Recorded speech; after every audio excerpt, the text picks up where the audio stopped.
위대하며 능력이 많으시도다. 그의 지혜 무궁하며 인자는 영원하도다. 상한 자를 고치시며 상처를 싸매시도다. 별들의 수를 세시며 이름을 붙이셨도다. 그가 구름으로 하늘을 덮으시며 땅을 위하여 비 준비하시니 예루살렘아 여호와를 찬송할지어다. 내 하나님을 감사함으로 그 앞에 나가며 그 임재 앞에 경배해. 우주는 위대하며 능력이 많으시도다. 그의 지혜 무궁하며 인자는 영원하도다. 상한 자를 고치시며 상처를 싸매시도다. 별들의 수를 세시며 이름을 붙이셨도다. 우리 주는 위대하며 우리 주는 위대하며 능력이 많으시도다.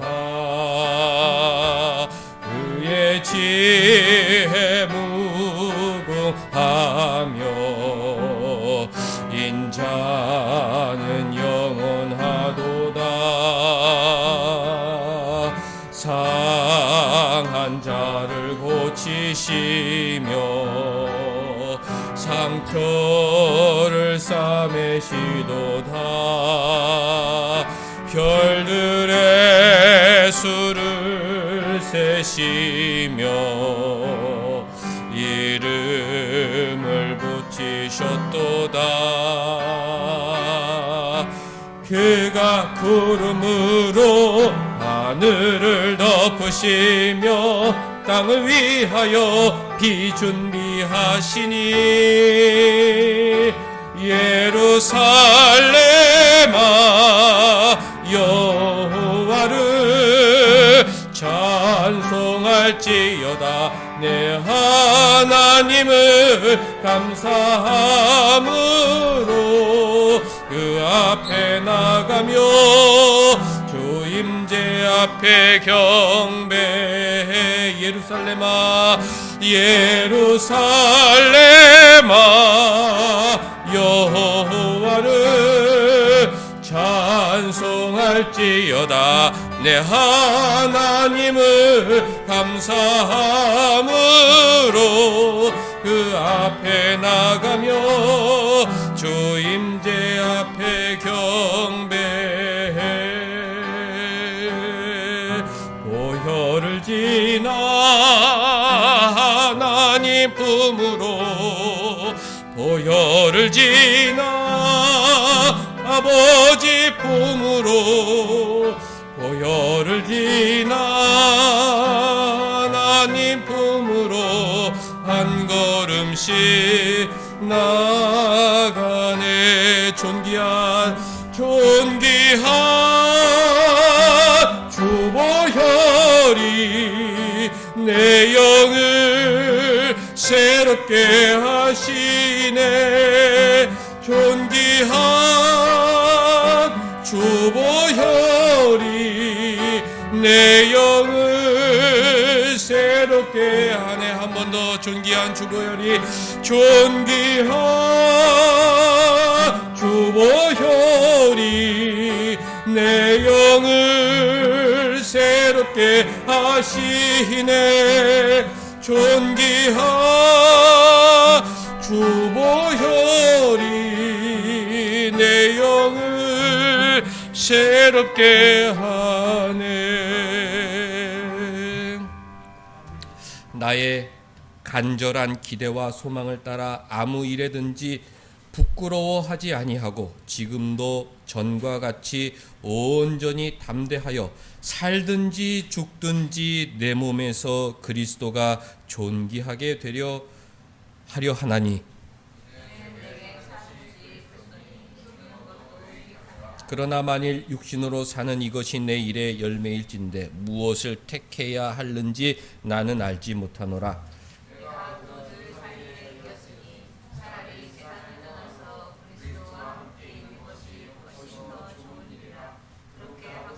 내가 육신으로 있는 것이 너희를 위하여 더 유익하리라. 내가 살 것과 너희 믿음의 진보와 기쁨을 위하여 너희 무리와 함께 할 것을 확실히 아노니, 내가 다시 너희와 같이 있으므로 그리스도 예수 안에서 너희 자랑이 나로 말미암아 풍성하게 하려 함이라. 그리스도의 복음에 합당하게 생활하라. 이는 내가 너희에게 갔거나 떠나 있으나 너희가 한 마음으로 서서 한 뜻으로 복음의 신앙을 위하여 협력하는 것과 무슨 일에든지 대적하는 자들 때문에 두려워하지 아니하는 이 일을 듣고자 함이라. 이것이 그들에게는 멸망의 증거요 너희에게는 구원의 증거니 이는 하나님께로부터 난 것이라.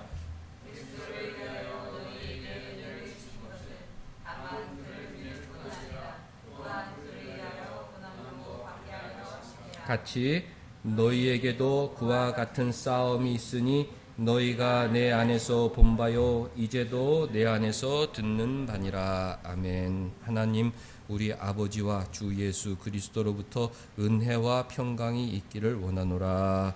아멘.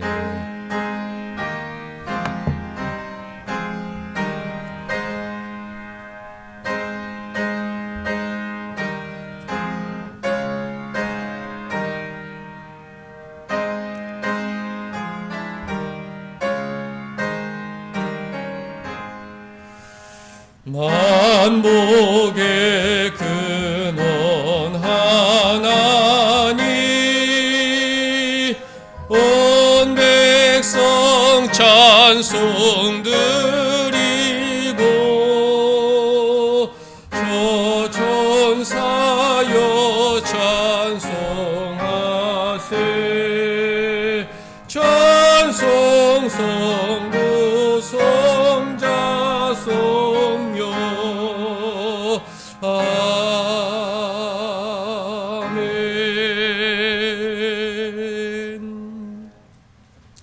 할렐루야. 전능하사 천지를 만드신 하나님 아버지를 내가 믿사오며 그 외아들 우리 주 예수 그리스도를 믿사오니 이는 성령으로 잉태하사 동정녀 마리아에게 나시고 본디오 빌라도에게 고난을 받으사 십자가에 못 박혀 죽으시고 장사한 지 사흘 만에 죽은 자 가운데서 다시 살아나시며 하늘에 오르사 전능하신 하나님 우편에 앉아 계시다가 저리로서 산자와 죽은 자를 심판하러 오시리라. 성령을 믿사오며 거룩한 공회와 성도가 서로 교통하는 것과 죄를 사하여 주시는 것과 몸이 다시 사는 것과 영원히 사는 것을 믿사옵나이다. 아멘.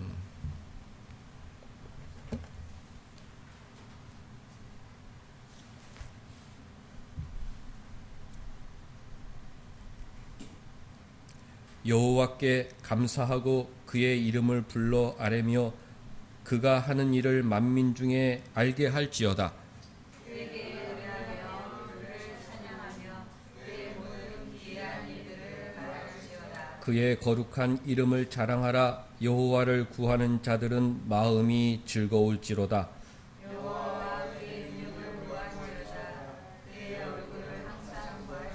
그의 종 아브라함의 후손 곧 택하신 야곱의 자손 너희는 그가 행하신 기적과 그의 이적과 그의 입의 판단을 기억할지어다. 여러분들 37절.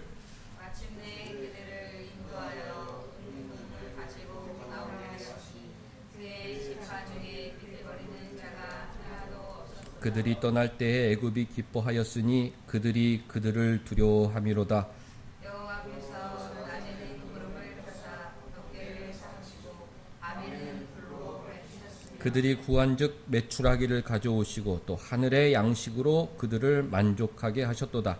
안식을 여신즉 물이 흘러나와 마른 땅에 강같이 흘렀으니 이는 그의 거룩한 말씀과 그의 종 아브라함을 기억하셨음이로다. 그의 백성이 즐겁게 나오게 하시니 그의 택한 자는 노래하며 나오게 하시고 여러 나라의 땅을 그들에게 주시며 민족들이 수고한 것을 소유로 가지게 하셨으니 이는 그들이 그의 율례를 지키고 그의 율법을 따르게 하려 하심이로다. 할렐루야. 아멘. 앉으셔서 26장 우리 첫 찬송 힘차게 부르겠습니다.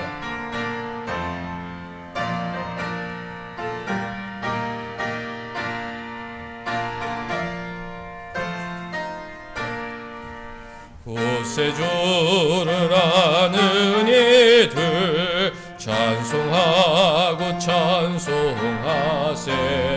마음과 뜻과 힘 다하여 경배드리세. 주를 알지 못한 이들 주가 친히 인도하사 그의 피로 구속하니 찬송 부르세. 약한 사람 도움받아 시험 중에 참게 되니 모든 죄를 이길 힘은 믿음뿐이라. 진리 되신 우리 주는 영원토록 변함없네. 성도들아 주를 믿어 길이 섬기세. 아멘. 한 주간의 우리 삶을 돌아보겠습니다. 하나님께서 가장 적당한 때가 참의 아들을 이 세상에 보내주셨습니다. 하나님께서 하시는 일은 다 계획이 있다. 한치의 오차도 없다. 하나님은 실수하지 않으신다. 인간의 실수와 우연까지도 사용해서 자신의 뜻을 이루시는 전능하신 하나님이시다. 이런 신앙으로 우리가 살아가고 있는데요. 신앙이 흔들리면 불안하다. 하나님 뜻을 찾지 않고 내 뜻대로 살게 된다. 한 주간 전능하신 아버지 하나님 뜻에 순종하고 감사하며 안심하고 살았는지, 아니면 내 뜻을 구하며 불안하고 조급한 가운데 살았는지 돌아보도록 하겠습니다.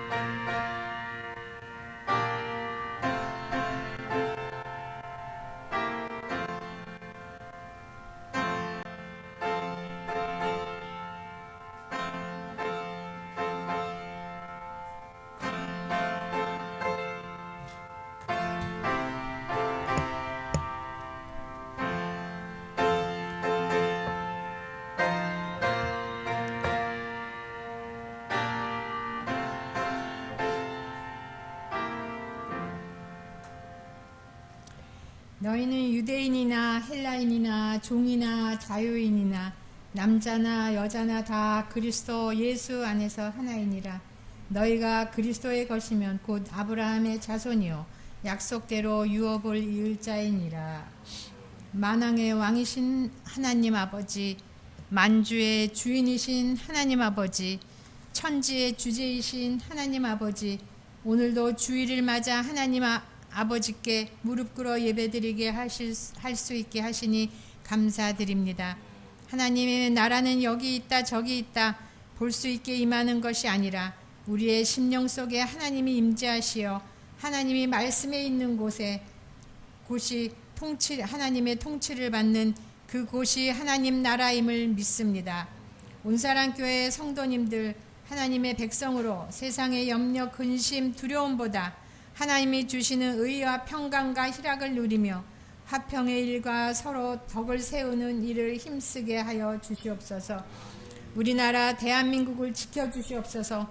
우리 조상들의 피값으로 세워진 우리나라 대한민국, 위정자들의 권력을 빌미로 온갖 악행을 저지르며 국민을 기만하는 행위를 하지 않게 하옵시고 하나님 아버지 대한민국에 긍휼을 베풀어 주시옵소서. 정의와 법치가 회복할 수 있는 기회를 주시옵소서. 70여 년간 분단 이래 북한에서 신앙을 지킨 성도들이 있습니다. 남북이 하나 되어 복음 통일 이루어 주시옵소서. 통일을 준비하여 실력을 키우는 젊은이들이 되게 하여 주시옵시고 현실에 맞닥뜨려 우리 젊은이들에게 힘과 능력과 믿음을 더하여 주옵소서.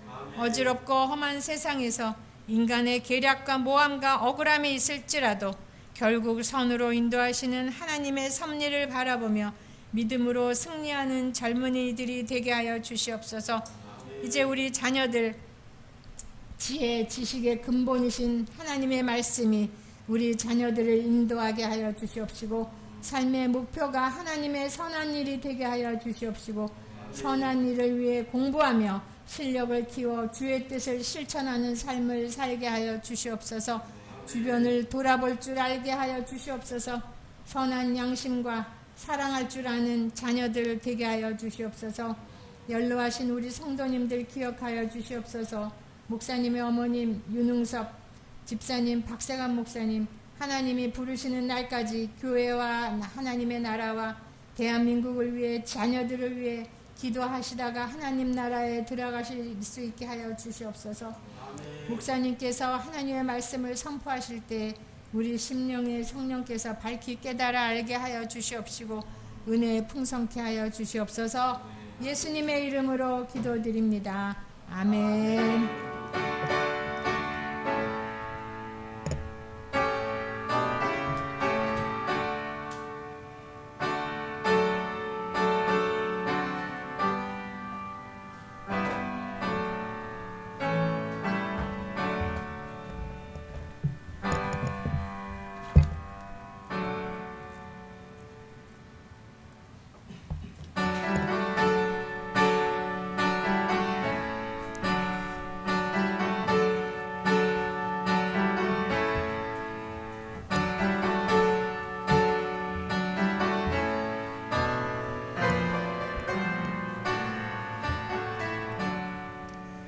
내 모든 시험 무거운 짐을 주 예수 앞에 아뢰이며 근심에 쌓인 날 돌아보사 내 근심 모두 맡으시네.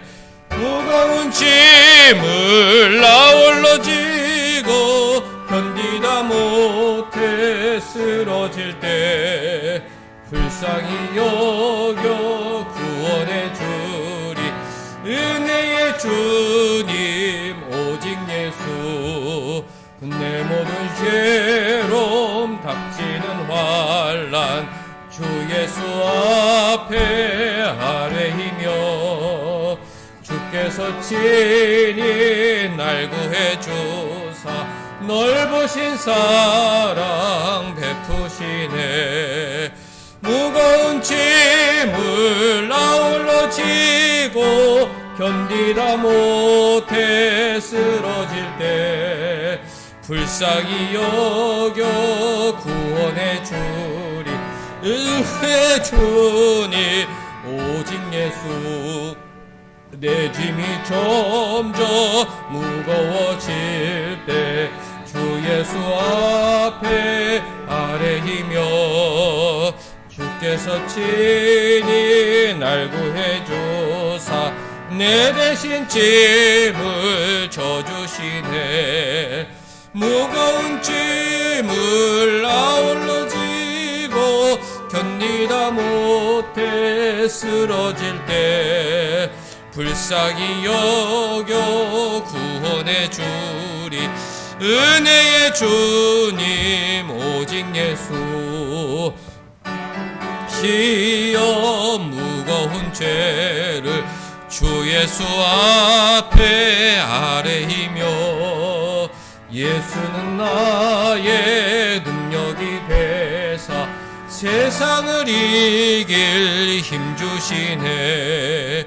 무거운 짐을 아울러 지고 견디다 못해 쓰러질 때 불쌍히 여겨 구원해 주리. 은혜의 주님 오직 예수. 아멘. 하나님 말씀 갈라디아서 4장 4절부터 11절까지 우리 한 절씩 번갈아 읽겠습니다. 갈라디아서 4장 4절에서부터 11절까지.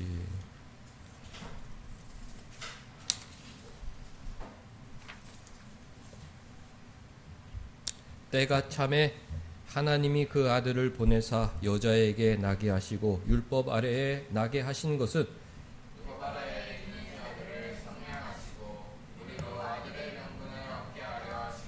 너희가 아들이므로 하나님이 그 아들의 영을 우리 마음 가운데 보내사 아빠 아버지라 부르게 하셨느니라.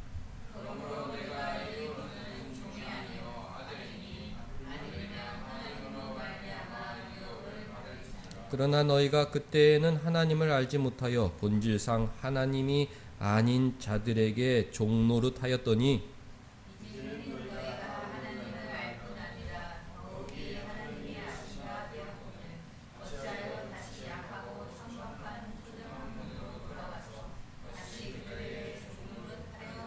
너희가 날과 달과 절기와 해를 삼가 지키니 내가 너희를 위하여 수고한 것이 헛될까 두려워하노라.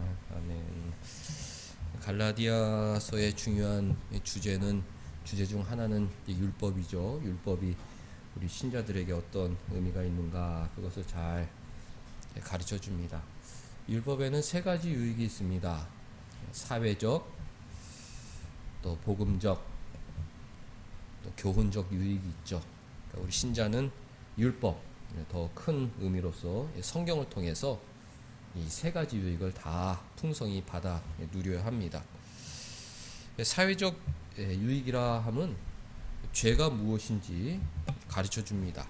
율법, 성경이 없을 때는 뭐가 죄야 사람들이 잘 몰랐어요. 하나님께서 율법을 주시고 성경 말씀 통해서 이것이 죄다. 하나님의 법은 세상 법에 큰 영향을 미쳤고 또 인류의 양심의 법에 영향을 미쳤기 때문에 사람들이 죄가 무엇인지 어렴풋이 다 압니다. 성경은 그것을 정확하게 알려주죠. 무엇이 죄냐? 우리는 성경을 통해서 알게 됩니다. 세상 사람들은 이 죄가 죄인지 성경이 아니라 나라법, 양심의 법을 통해서 알게 되기 때문에 죄를 억제하려고 합니다. 우리가 죄를 억제하자. 이제 특별히 세상 사람들은 외면적인 죄를 억제하며 살려고 하죠. 율법의 유익이에요. 세상에 있는 죄를 억제해준다. 죄가 무엇인지 알려줌으로 사람들이 그 죄를 억제하며 살도록 만들어주는 것이 율법의 첫 번째 유익이죠. 사회적 유익이다 이렇게 명칭할 수가 있습니다. 죄는 목표에서 빗나가는 것이죠. 목표를 향해서 이제 정확히 달려가는 것이 선이라면 그 목표에서 벗어나는 것이 악이고 죄인 것입니다. 하나님을 향하고 있으면 그것이 선이다. 최고 선이다. 근데 하나님에서 벗어난 것, 그것이 악이요 죄인 것입니다. 성경 말씀을 목표하는 것이 선이죠. 성경 말씀을 벗어나는 것, 성경 말씀을 목표하지 않는 것, 그것이 죄입니다. 세상 사람들은 죄에 혼동하는 경우가 많죠. 예를 들어서 동성 간의 어떤 성행위가 죄냐 죄가 아니냐. 우리 신자들은 죄다. 하나님께서 가증스러운 죄다고 알려주셨다. 우리가 세상을 향해 외칩니다. 죄다. 뭐 너희들이 뭐라고 하든지 우리는 신경 안 쓴다. 죄다. 왜? 율법이 죄라고 선언하고 있기 때문에, 그것도 가증스러운 죄라고 선언하고 있기 때문에 그건 죄다. 우리는 말할 수 있는 것이죠. 왜? 목표가 분명하기 때문에. 근데 세상 사람들은 희미합니다. 죄가 아니지 않나? 혼란 속에 살아가죠. 왜 교회만 그것을 죄라고 그렇게 하느냐? 너희들 편협하고 너희들은 진짜 세상에 뒤처진 사람들이다. 우리 신경 안 쓴다. 율법이, 성경이 죄라고 분명히 선언하고 있기 때문에 우리는 성경을 목표한다. 성경에서 벗어나는 것을 다 죄인 것입니다. 성경은 우리 내면을 관리하죠. 하나님은 우리 내면을 다스리십니다. 탐내지 말라. 십계명을 통해서 하나님은 도적질을 하지 말고 살인하지 말고 이런 외형적인 죄뿐만 아니라 마음속에 도둑질하고 싶은 마음, 살인하고 싶은 마음, 가난하고 싶은 마음까지도 불쾌하게 보시고 심판하시는 분이시구나. 우리는 늘 내면을 잘 관리해야 합니다. 세상 사람들은 외형적인 것을 목표하고 있어요. 율법주의자들 왜 문제냐? 외형적인 것, 형식적인 것을 목표하고 있습니다. 그 목표에서 벗어나는 거예요. 죄인 것이죠. 세상 사람들은 외면적인 걸 목표하죠. 풍요로운 삶, 성공적인 삶, 행복한 삶, 뭐 여가가 있는 삶, 뭐 밤이 있는 삶, 그런 모든 외형적인 것을 목표하고 있어요. 사랑하는 성도 여러분들, 외형적인 것을 목표하고 있으면 목표에서 벗어나는 것입니다. 범죄 행위예요. 죄악입니다. 악입니다. 세상 사람들과 똑같이 살아가는 거예요. 우리는 내면을 목표해야 합니다. 내 내면이 얼마나 깨끗한가. 정말 말은 어떤 말을 하는지 중요하죠. 또 행동을 어떤 행동을 하는지 중요하죠. 그거보다 더 중요한 것은 내 내면의 동기. 무슨 생각을 하고 있느냐. 하나님만 아시는 거예요. 도대체 무슨 말을 하느냐. 세상 사람들을 만나보면 도대체 무슨 생각을 갖고 저런 이야기를 할까 의심되는 경우가 많아요. 사람 속은 모르거든요. 열길 물속은 알아도 그 사람 속은 모릅니다. 무슨 생각으로 저런 말을 하느냐. 굉장히 그것을 생각하느라 피곤할 때가 많이 있습니다. 우리 신자들은 단순하게 말해야 하고 정말 위선적이면 안 되는 거죠. 마음속에 있는 것을 말하도록 노력을 해야 하는데 세상 사람들은 마음속에 있는 걸 얘기할 수가 없어요. 왜? 마음속에 악한 게 가득하기 때문에 그것을 말했다가는 손가락질 받죠. 그러니까 그걸 포장하려고 자꾸 입으로는 선한 말을 하지만 마음속에는 다른 생각을 품고 있기 때문에 피곤한 삶을 살게 되는 것입니다. 그러니까 신자들은 무엇을 목표해야 되냐? 내 내면의 모습. 하나님을 목표하고 나는 하나님의 영광을 위해서 산다. 세상 사람들은 자기 중심, 자기 유익을 위해서 살지만 나는 주님의 유익, 또 나보다는 남의 유익, 나는 희생하고 나는 죽고 나는 양보하고 그런 마음으로 살고 있느냐, 이게 중요한 것이죠. 자녀들이 많은 집안에 있는 부모들은 알 거예요. 야, 네가 양보해라. 왜 나만 양보해야 되는데요? 왜 나만 양보해야 되는데요? 양보하는 게 싫죠. 하나님 앞에서는 그 내면의 모습을 돌아봐야 합니다. 하나님은 양보를 원하시는데 어떻게 해야 될까? 어떻게 해야 될까? 늘 내 내면의 모습과 씨름하고 싸우는 것이 신자의 목표인 것입니다. 성경은 첫 번째 유익이 무엇이냐? 사회적 유익, 죄가 무엇인지 알려준다. 성경은 거울이라고 그랬잖아요. 성경을 떠들어보면 아유, 내 마음에 이렇게 나만 생각하는 이기심이 가득하구나.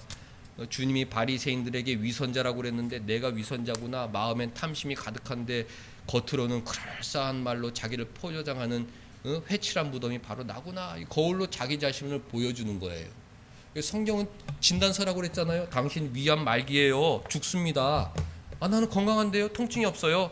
당신의 느낌하고는 상관이 없어요. 진단해봤더니 당신은 위암 말기예요. 곧 죽게 생겼어요. 그거 수술하지 않으면 큰일 납니다. 야, 내 마음에 이렇게 깊은 교만과 이기심이 있는데 그것을 모르고 살았구나. 내가 죄인이구나. 이게 성경은 나의 병을 진단해주는 진단서입니다. 성경의 첫 번째 유익은 무엇이냐? 죄가 무엇인지 알려준다. 세상 사람들도 양심의 법 때문에 죄악을 억제하며 살려고 노력한다. 불가능하지만 최소한의 노력을 하죠. 우리 신자들은 더 깊이 외면적인 나는 내 할 도리 다 했어요. 하나님 앞에서는 통하지 않는 변명이에요. 나는 인간적으로 내가 해야 될 일은 다 하고 살았어요. 하나님 앞에서는 그것은 통하지 않는 말입니다. 네 진심으로 정말 마음과 뜻과 힘과 네 목숨을 다해서 하나님을 섬기고자 하는 마음으로 세상을 섬기고 사람을 섬기고 그렇게 살았느냐 물어보실 때 거기에 네 저는 그렇게 살았습니다 확신 있게 대답할 수 있는 신자는 아무도 없어요. 우리는 늘 성경 앞에서 나의 겸손, 나의 교만을 내려놓고 늘 겸손하게 살려고 노력할 수밖에 없는 것입니다. 나의 모든 죄성을 깨닫고 도와주는 성경, 그것이 첫 번째 사회적 유익이라 부를 수 있습니다. 그런 유익을 누리고 살아야 하죠. 두 번째 유익은 복음적 유익입니다. 그것을 죄를 깨닫고 나서는 피곤하죠. 이건 나는 정말 어떻게 해야 되느냐 이런 고민에 빠지지 않을 수가 없어요. 신자라면 죽을 때까지 어떻게 해야 되느냐 이런 고민 속에 살아야 합니다. 성경은 율법은 그리스도께 인도하는 초등교사다. 늘 나의 죄성을 깨달으면 눈을 들어 주님의 십자가를 바라보게 되죠. 주님 불쌍한 저를 용서하여 주옵소서. 그렇게 기도하는 순간 내 마음은 깨끗해지는 거예요. 주님 불쌍한 나만 알고 살았던 이 허물 많은 이 이기적인 이 사람을 용서하여 주옵소서. 그렇게 내 입으로 진심으로 누구 사제를 찾아가 고백하는 게 아니고 친구들한테 고백하는 것이 아니고 주님 앞에서 하나님께 주님 불쌍히 여겨 주옵소서 그렇게 진심으로 기도하는 순간 어떤 그 영적인 카타르시스가 올라오는 거예요. 주님 불쌍합니다. 주님 용서하여 주옵소서. 그 순간 나는 새로운 사람이 되는 거죠. 세상 사람들은 그 두려움에서 벗어날 수가 없습니다. 과거에 사람들에게 잘못했던 행동, 돌아가신 부모님에게 잘못했던 것들, 이런 것들은 평생의 후회가 되기 때문에 거기서 벗어날 길이 없습니다. 그러나 우리 신자들은 주님의 십자가를 붙드는 순간 나의 부족했던 것, 나의 지나간 과거의 모든 허물들을 주님께서 또 덮어주시잖아요. 우리가 다 불쌍한 죄인이고 어쩔 수 없는 죄인이고 주님께서 내 죄를 위해서 돌아가셨고 나는 나에게 앞으로 남은 생애가 있고 나는 남은 생애에 또 주님을 위해서 열심히 달려가면 된다. 이런 어떤 그 복음적인 은혜, 이것이 바로 율법의 성경이 가르쳐주는 은혜인 것입니다. 우리는 이 풍성한 은혜를 누리고 살아야 돼요. 이 은혜는 세상 사람들이 알 수 없는 은혜인 것이죠. 복음적 유익, 성경이 주는 복음적 유익. 나는 죄인이지만 주께서 나를 용서해 주시고 내 삶을 붙들고 계시는구나. 카타르시스라는 말을 사용했는데 정말 그런 큰 기쁨이 있어야 합니다. 사도 바울, 내가 죄인 중에 괴수다. 우리 공동체 중에 괴수는 누구냐? 나다. 이런 마음을 가지면 그 사람 믿음이 좋은 사람이죠. 내가 속한 공동체를 섬기라고 하나님께서 이곳으로 나를 불러주셨는데 제가 가끔씩 예화를 드는 것이 있습니다. 다니엘, 에스겔, 예레미야 동시대 선지자예요. 다니엘은 왕궁에서 좋은 옷을 입고 아주 부유한 가운데 하나님 말씀을 전했습니다. 에스겔은 제사장 직분이었지만 만국의 제사장으로 바벨론으로 끌려와 그발 강가에서 버드나무에 수금을 올려놓고 슬 피우는 그 백성들 사이에서 하나님 말씀을 전했습니다. 에스겔 마음속에 똑같은 나이인데 저 녀석은 운이 좋아가지고 왕궁에 들어가서 저렇게 높은 자리에 총리해서 저렇게 살고 있으니 얼마나 행복할까. 그런 생각을 하면은 너무 속이 상하는 거예요. 너무 속이 상하는 거예요. 우리가 나 부족하다. 하나님께서 나를 이곳으로 불러주셨다. 나는 부족하지만 하나님께서 나를 그발 강가로 불러주셨다. 그렇게 생각하고 남을 부러워할 것이 아니라 나는 여기서 내가 해야 할 일을 한다. 그렇게 사는 사람, 그런 사람이 진정한 신자가 아니겠습니까? 더 칭찬받는 거 아니겠어요? 에레미야는 애굽으로 끌려갔습니다. 하나님께서 바벨론으로 가서 거기에 바벨론의 멍에를 메고 70년 동안 살면 내가 나중에 너희들을 이스라엘로 다시 귀환시켜 줄 것이다. 완악한 사람들은 반대했습니다. 그리고 우리는 애굽으로 망명할 것이다. 그 재산을 가지고 다 애굽으로 갔어요. 하나님과 정반대로 뜻으로 갔습니다. 이 세상에도 그런 사람이 많아요. 하나님의 뜻과 정반대대로 자기 생각으로 자기 완악한 판단과 결정에 따라 주변에서 누가 얘기를 해도 하나님 뭐라고 말씀하셔도 자기 인생은 자기 거다고 가는 사람이 있어요. 가는데 에레미야를 끌고 갔어요.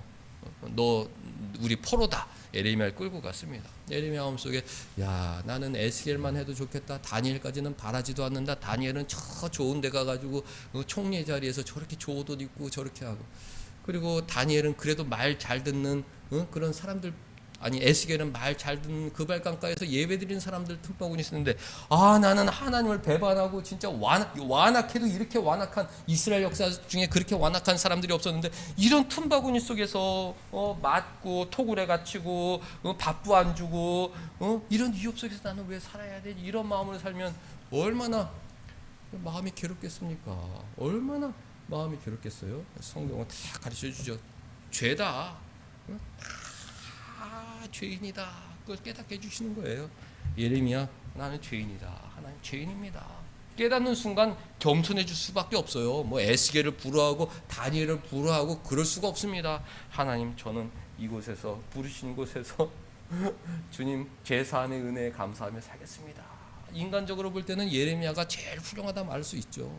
척박한 곳에서 완악한 사람들 틈바구니 속에서 하나님 말씀에 순종하려고 막 투쟁했던 그 사람, 눈물의 선지자, 늘 눈물을 흘리면서 하나님께 기도했던 사람. 사회적 유익이 있다. 죄가 무엇인지 알려준다. 죄를 깨닫게 되면 겸손해집니다. 다른 사람들은 돌아볼 그런 게 없어요. 내가 죄인입니다 하고 그리스도께로 곧장 달려가서 주님 저의 죄를 용서하여 주어 불쌍히 여겨 주옵소서. 영적인 카타르시스가 올라오면서 모든 주변의 근심 걱정은 사라지는 거예요. 하나님과 나, 주님과 나만 남게 되는 것입니다. 그럼 어떻게 살아야 되느냐 이런 고민이 생기는데, 그게 세 번째 유익이죠. 교훈적 유익. 교훈적 유익. 주님의 십자가로 제사함 받은 사람들은 어떻게 살아야 되느냐, 그 내면의 거룩을 위해서 전진하라. 성경이 가르쳐 주는 거예요. 너희들이 해야 될 일은 내면의 전진이다. 세상 사람들은 외면적 성공을 위하여 지금 달려가고 있지만 네가 지금 힘써야 될 것은 내면적 성숙이다. 마음속에는 교만과 이기심을 다 내려놓고, 탐심을 다 내려놓고, 부질없는 거 다 내려놓고 내면적 거룩을 위해서 힘쓰라고 성경이 우리에게 안내해 주는 것입니다. 우리 신자들에게 어떻게 보면 이 세 번째 유익이 가장 큰 유익이겠죠. 왜? 우리는 십자가의 은혜를 이미 경험한 사람이니까. 그러면 어떻게 살아야 되느냐? 주님, 남의 것 탐내지 않고 살겠습니다. 주님, 간음하지 않고 살겠습니다. 거짓 증거하지 않고 살겠습니다. 살인하지 않고 살겠습니다. 무엇보다도 부모를 공경하며 살겠습니다. 진심으로 부모를 공경하며 살겠습니다. 그런 내면의 목표를 향해 달려가는 것, 그것이 신자의 목표인데 그것을 알려주는 것이 이 성경 말씀이라는 것입니다. 모든 것은 처음부터 시작이 되죠. 자신의 죄를 깨닫지 못하는 사람은 내면의 거룩을 위하여 힘쓸 수가 없어요. 나는 아무 문제가 없다. 그리고 유대인들처럼 하나님 외면의 복을 주옵소서, 외적인 복을 주옵소서, 목표와 정반대되는 죄악의 삶을 살고 있는 것이죠. 먼저 죄를 깨닫고 나 내면이 정리돼야 되는구나. 나는 이제까지 내 외면이 나의 외적인 삶이 좀 정리되길 바랬는데 뭔가 가지런히 정리되고 그야말로 외적인 형통인 것이죠. 다 문제가 없고 넉넉하고 다 이런 걸 외적인 삶이 정리되길 원했는데, 하나님께서 원하시는 것은 나의 내면의 삶이구나. 내 내면의 복잡한 이 마음이 정리되길 원하시는 거구나. 죄악이라는 것은 목표에서 벗어나는 것인데, 이 목표에서 벗어나는 것은 외적인 삶만을 의미하는 것뿐만 아니라 내 내면의 인생의 목표가 하나님의 영광, 주님의 기쁨이 아니라 어떤 나의 어떤 개인적인 목표라면은 나 내면의 삶이 목표에 벗어났으니 이것조차도 죄악이구나. 이것을 말씀을 통해 깨닫지 못하면 그 다음에 그리스도의 십자가의 은혜, 그 복음적 유익도 깨닫지 못하는 것이고, 교훈적 유미. 그러면 어떻게 살아야 되느냐? 내 내면을 잘 정돈하고 내가 어디 있든지 정말 에레미야 같이 척박한 상황 속에 있을지라도 내가 해야 될 것은 여기서 주님 말씀 붙잡고 주님 그 숭고한 그 십자가의 희생을 붙잡고 여기서 내가 희생적인 삶을 살 수밖에 없는 것이로구나. 이것이 우리 신앙의 전부 아니겠습니까? 그것을 가르치는 주는 것이 율법이요 성경이다. 율법은 정말 우리에게 유익하다. 죄를 깨닫게 해준다. 그리스도의 십자가를 인도해 준다. 삶의 목표를 제시해 준다. 이 세 가지를 잘 누리셔야 하는 것입니다. 지난주에 때가 차면 하나님께서 그 아내를 보내셨다 그랬습니다. 때가 있다. 적시가 있다. 그리스도의 탄생도 가장 적시에 이루어졌다.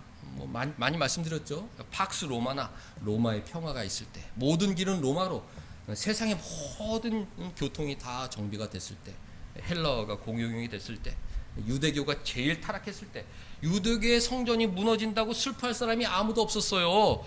그 당시 이스라엘 백성들은 가장 부패한 사람을 대제사장이라고 다 알고 있었습니다.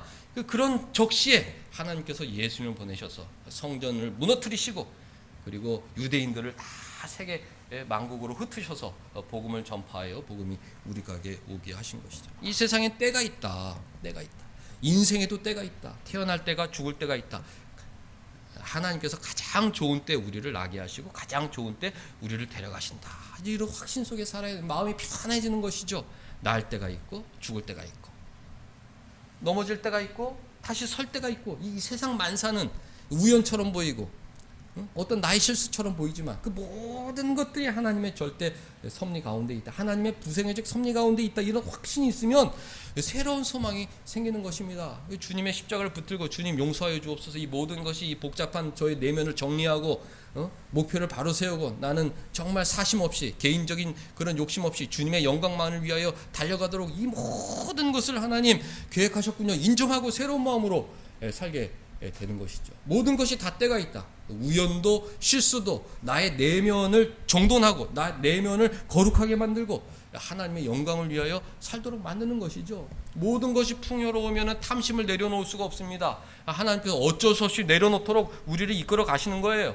너의 그런 개인적인 그런 목표로 살다가는 마지막 심판날에 네가 받을 영광이 없다.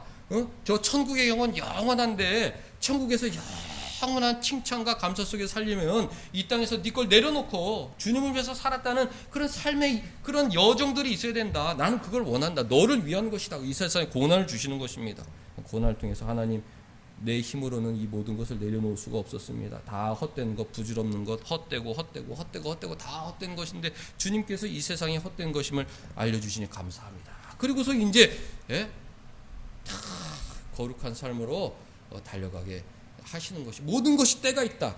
예수님께서 그런 적시에 이 세상에 오셨는데 그 이유가 무엇이냐?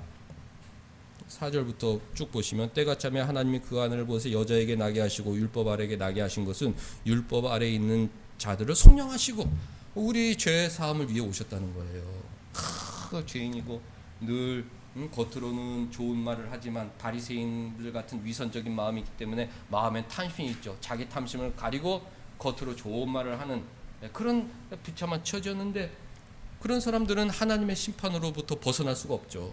너는 회칠한 무덤이다. 주님께서 바리새인들이 그러셨잖아요. 최후 심판의 심판을 면할 수가 없습니다. 주님께서 우리 죄를 알려주시고 그 죄에서 우리를 속량해 주시기 위해서 이 땅에 오셨다는 것입니다. 게다가 우리로 아들의 명분을 주고자 오셨다. 이게 복음의 핵심이죠. 죄인이었는데 우리를 용서하시고 우리를 자녀 삼기 위해서 주님이 오셨다. 이게 복음의 핵심 아니겠습니까?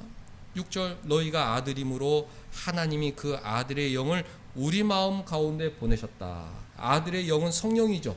아버지의 영도 성령이고 아들의 영도 성령이고, 어떻게 아버지의 영하고 아들의 영이 똑같은 성령입니까?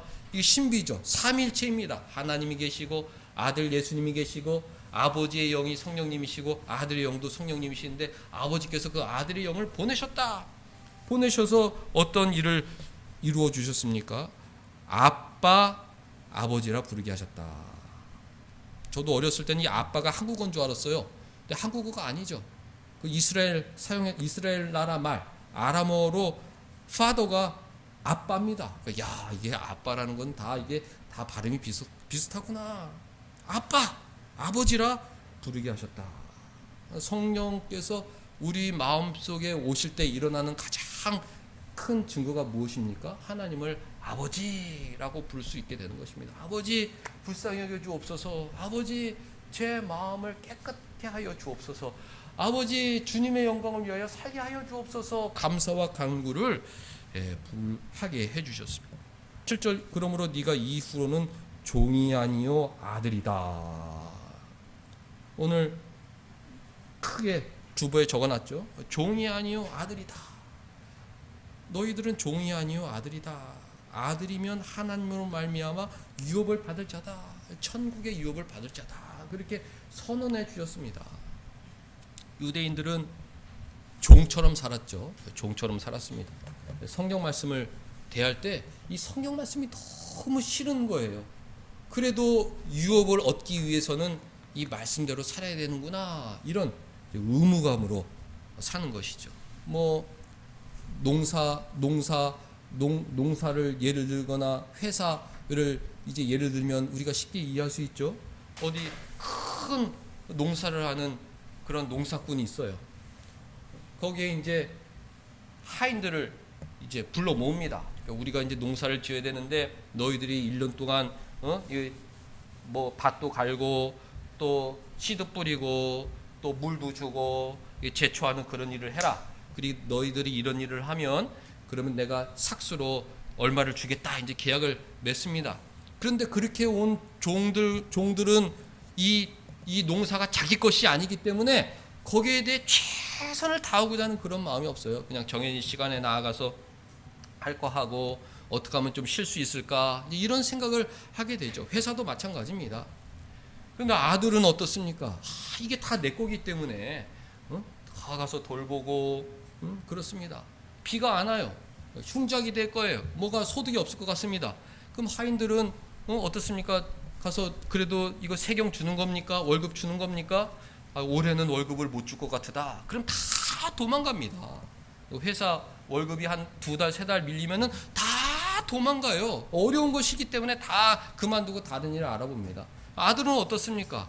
어려워도 이것은 내 거기 때문에 언젠가 내가 물려받을 것이기 때문에 거기서 최선을 다하는 것이죠. 다시 일으킬 수 있도록, 다시 내년에는 풍년이 될까 노력을 하는 것입니다. 왜? 아들이기 때문에. 아들이면 후사요, 주님과 함께 고난도 함께 받을 그런 각오로 사는 것입니다. 우리가 이런 복음의 진리를 알았다.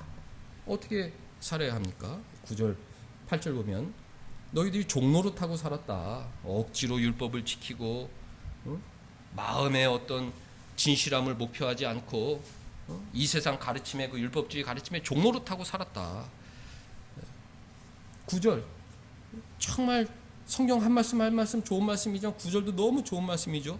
너희가 하나님을 알지 않느냐, 더욱이 하나님께 아신 바 되지 않았느냐. 너희들은 하나님께서 선택한 하나님의 자녀들이다. 너희의 일거수일투족 안고 일었음, 너희의 그 신음소리까지, 네 마음의 근심까지 하나님은 다 알고 계신다. 너희들이 하나님이 어떤 분인지 잘 알지 않느냐? 그리고 하나님께 아신 바 되었다. 그런데 왜 어찌하여 너희가 다시 종노릇 하려 하느냐? 종노릇, 진심으로 최선을 다해 하나님의 영광을 위하여 나의 내면을 변화시키고 주위 사람들을 사랑하려는 이 복음의 교훈, 그것을 목표하지 않고 왜 다시 종노릇하고, 세상의 종노릇하고, 탐욕의 종노릇하고, 교만과 이기심의 종노릇하고, 마귀의 종노릇하는 그런 삶을 살려고 하느냐, 그렇게 고민을 하고 있는 것입니다. 사랑하는 성도 여러분들, 우리가 다시는 종처럼 살아서는 안 된다. 종처럼 살아서는 안 된다. 우리는 자유인이다. 하나님의 자녀다. 하나님의 상속자다. 율법의 3가지 유익을 모두 받아 누려야 하는 사람들입니다. 주님, 저는 마음에 깊은 병이 있는 사람입니다. 불쌍히 여겨 주옵소서. 죽을 때까지 이 병에서 치료되지는 않겠지만 성령의 능력으로 이것을 눌러주시고 그리스도의 십자가만 의지하며 살게 하여 주시고, 그리고 또 한 번 나의 이 내면의 성숙을 위하여 달려갈 수 있도록 주님 은혜 내려 주옵소서. 이게 아들의 모습인 것입니다. 아들의 모습. 종은요 힘들면은 이거 안 할래요. 뭐 해봐야 아니 이렇게 뭔가 사랑하고 그렇게 하면 복을 주시고 어떤 외면의 어떤 풍성한 삶도 주시고 행복한 삶도 주시고 이렇게 해야 되는데 아니 왜 말씀대로 살려고 하는데 더 어려운 고난만 쌓이고 더 힘들고 아무 변화도 없고 그러면 안 하겠습니다 하고 떠나버립니다. 그것은 종이에요. 뭔가 내가 얻고 싶은 걸 얻지 못하면 다 떠나는 거예요. 그것은 세경을 목표로 하는 하인이고 월급을 목표로 하는 직원인 것이죠. 우리 신자들은 세경이 없을지라도 월급이 없을지라도 외면적 보상이 없을지라도 나를 구원해 주시는 그 하나님의 사랑을 의지하면서 내 내면 주님을 사랑합니다. 저는 종이 아니라 아들입니다. 이 마지막에 주님으로부터 주실 그 영광스러운 천국의 상속을 상속받을 하나님의 유업자입니다. 그러니까 이 땅에서 내가 힘들지라도 내가 열심히 성화의 씨를 뿌리겠습니다. 사랑의 수고를 하겠습니다. 진심으로 주님을 섬기겠습니다. 그런 마음으로 살아가야 하는 것입니다. 그것이 주님께서 이 땅에 오신 목적이다. 우리를 속량하시고 우리에게 자녀의 명분을 주시고 입으로 아빠 아버지를 부르짖으면서 살도록 하신 목적인 것이죠. 오늘 다시 한번 그 복음의 전체적인 교훈에 대해서 전해드렸는데요. 우리가 죄인이라는 것을 늘 인정하면서 하나님은 나의 내면에 관심이 있다는 것. 아버지 그 친밀한 교제. 우리가 겉으로 주여 한다고 이게 그 주여 한다고 주님과의 친밀한 관계가 맺어지는 게 아니잖아요. 정말로 아버지 아버지 주님 주여 그런 친밀한 교제. 내가 하나님을 알고 하나님께 아신 바 되는 그런 친밀한 교제를 원하시는 거예요. 하나님은 우리의 고통을 아시죠. 우리의 아픔을 아시죠. 우리의 수고를 아시죠. 그 에레미야의 그 눈물겨운 수고를 알아주는 분은 하나님밖에 없는 거예요. 그 척박한 상황 속에서 아니 왜 이 사람들은 맨날 완고하게 나한테 뭐라고 그러고 나를 때리고 나에게 압박감을 주고 나에게 먹을 것도 안 주고 나를 죽이려고 그러고 그런데 왜 하나님 내가 이 사람들을 사랑하는 거예요. 왜 나는 도망가고 싶어요. 저 그 발강가로 가고 싶어요. 다니엘이 있는 저 왕국으로 가고 싶어요. 그런 마음을 가질 수가 없죠. 주님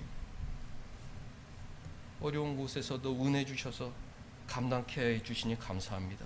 주님 그 친밀한 교제, 그 내면의 교제, 내면의 세상은 알 수 없는 그 내면의 그 감사와 간구와 의지와 이런 것들을 우리 주님이 원하시는 것이라고 한 주간 살 때 나는 종이 아니오 아들이다. 아들이면은 책임감을 갖고 주인의식을 갖고 하나님 나라를 세워야 된다. 하나님 나라는 눈에 보이는 것이 아니다. 하나님 나라는 우리 마음속에 있는 것이다. 나는 책임감을 갖고 내 마음속에 하나님을 나라를 세우도록 내가 노력하겠다. 그렇게 살아가는 우리 모두가 될 수 있기를 주님의 이름으로 축원합니다. 하나님 아버지 자녀 삼아 주시고 우리 마음속에 하나님 나라라는 일터를 주시고 어렵고 힘든 가운데 그 하나님 나라를 세우는 일을 최선 다하게 하여 주시니 감사드리옵나이다.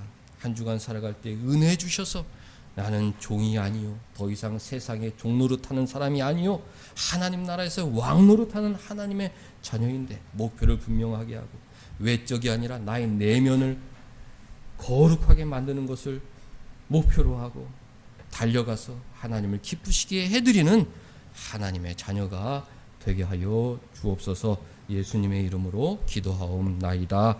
아멘.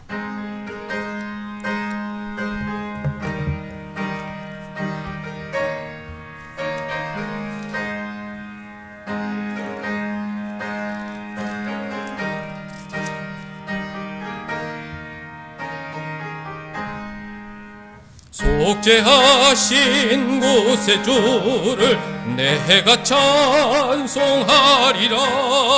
내게 자유 주시려고 주가 고난당했네. 크신 사랑 찬양하리. 나의 죄 사하려고 십자가에 죽임당한 나의 주 찬양하리. 내가 구원받은 증거 기뻐 전파리라. 내 죄 모두 담당하시 주의 사랑 크셔라. 크신 사랑 찬양하리. 나의 죄 사려고 십자가에 죽임당한 나의 주 찬양하리.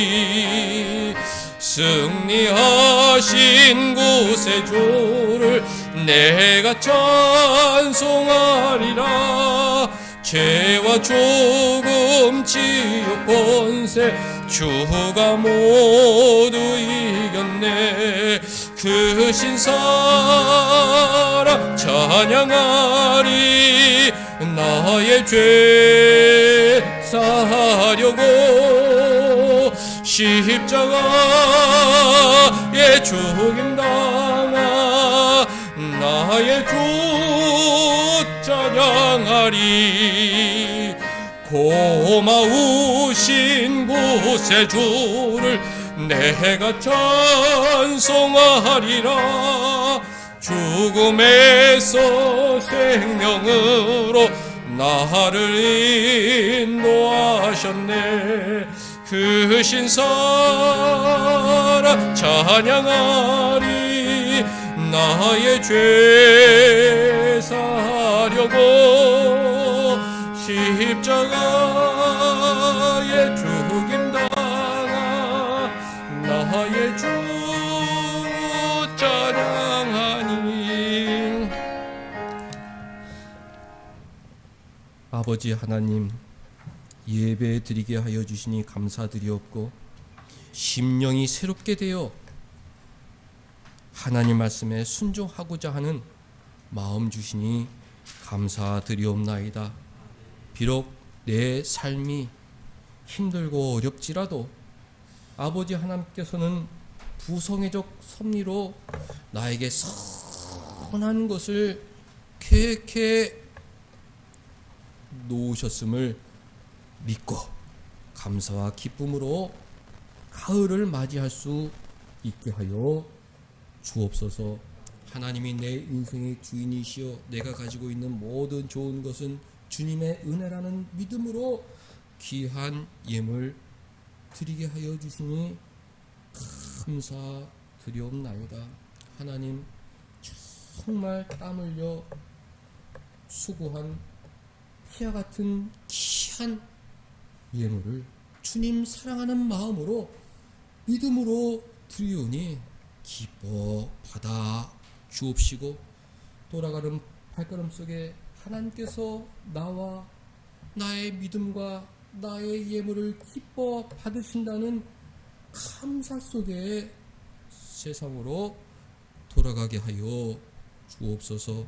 하나님, 교회에 어려움이 있는 줄 주님께서 아시오니 선한 섭리로 여기까지 인도하셨고 앞으로도 하나님께서 절대 주권으로 인도하여 주실 터인데 우리가 미리 기도하면서 주님께서 인도하실 길을 믿음으로 바라보게 하여 주옵소서. 아버지, 한 주간 살아갈 때 믿음으로 살길 원하옵나이다. 더 거룩하고 더 성결하고 더 사랑 많은 모습으로 주님 닮은 모습으로 살아가길 원하옵나이다. 저에게 믿음과 사랑을 더하여 주옵소서. 사람들과 접촉하는 것이 저희들에게 간혹 힘들 때가 있지만 하나님께서 여러 가지 만남을 허락하시고 또 이번 주 같이 명절 기간을 허락하신 것은 우리가 힘을 내어 사람을 섬기고 주님께 영광 돌려드릴 수 있는 기회 주심으로 알고 주님 기쁘시게 해드리는 귀한 명절 기간 되게 하여 주옵소서. 한 주간 사랑이 풍성히 드러나는 주님 영광 받아주시는 귀한 주간 되기만을 간절히 원하오며 예수님의 이름으로 기도하옵나이다. 아멘. 다 같이 일어나셔서 2장 찬송 부르신 후에 사랑하는 사람들 자유인으로 아들로 살게 하여 주옵소서. 축복하겠습니다.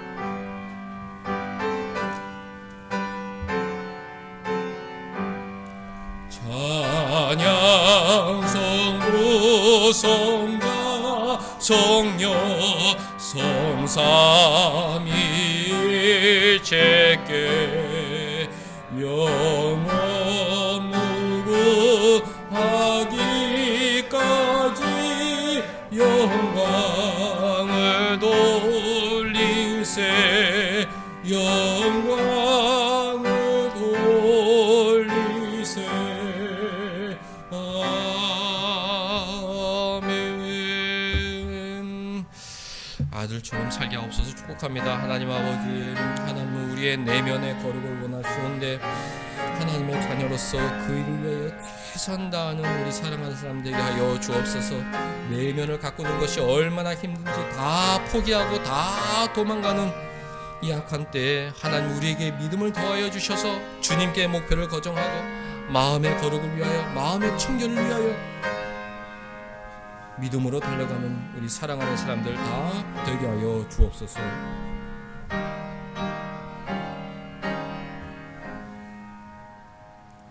주 예수 그리스도의 은혜와 하나님의 사랑과 성령의 교통하심이 너희 무리와 함께 있을지어다. 아멘.